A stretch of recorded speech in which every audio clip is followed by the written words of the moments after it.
সকাল বন্ধুরা, তোমরা কেমন আছো? আশা করি তোমরা সবাই খুব ভালো আছো। তোমাদের আশীর্বাদে আমিও খুব ভালো আছি।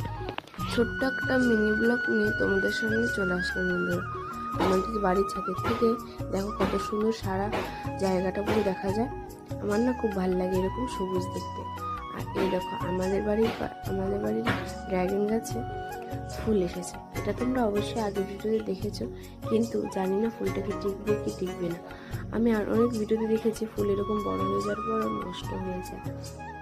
এর জন্য আমার মনটা একটু খারাপ হলেও আমি জানি না ভগবানের কৃপায় যদি ফুলটি হয়ে টিকে যায়, তাহলে আমি এই প্রথম ড্রাগন ফ্রুটটি আমার ভগবানকে নিবেদন করবো।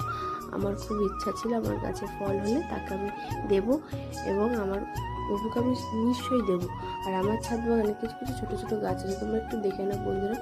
আমি কিন্তু পড়াশোনার ফাঁকে ফাঁকে গাছ লাগাই। আমার খুব ভালো লাগে গাছ লাগাতে। কার কার গাছ লাগাতে ভালো লাগে অবশ্যই কিন্তু আজকের এই মিনি ব্লগটাতে তোমরা জানাবে কমেন্ট করে বন্ধুরা। যারা যারা আমার ভিডিও দেখো আমি সবাইকেই চিনি, আমি সবাইকে দেখেছি বন্ধুরা। এই দেখো তার মধ্যে আমার একটা প্রিয় গাছ হলো এইটা।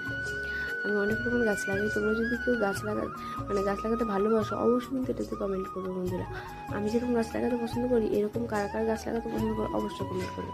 আর এই দেখো কিন্তু আমার বাবা ফুল তুলে নিয়ে এসেছে। এই দেখো মা ঠাকুর বাসনগুলো মেজে নিচ্ছে, যেহেতু বাবা এখন পুজো দেবে তাই জন্য মা ঠাকুর বাসনগুলো মেজে নিচ্ছে। আমার কিন্তু আবার আরেকগুলো ছানাপোনাও আছে। এই দেখো ছানাপোনাগুলো হলো এই মাছ। আমার মাছগুলোকে আমি প্রতিদিন সকালবেলা খাবার দিয়ে, দেখো এখন খাবারগুলো দিয়ে দিলাম। ওরা কিন্তু সে আমাকে দেখে খাচ্ছে না, ওরা যেহেতু মানুষকে দেখলে ভয় পায় তাই ওরা আসছে না। আর এই বোলটা হয়ে গেছে তাও 1 থেকে 2 মাস কিনেছে। জলটা দেখে তোমরা বলবা ঘোলা, কিন্তু ওটা পরিষ্কার জল। এই দেখো আমার মানি প্ল্যান্ট গাছে আমি জল দিচ্ছি। টাটা বন্ধুরা, শুভ সকাল।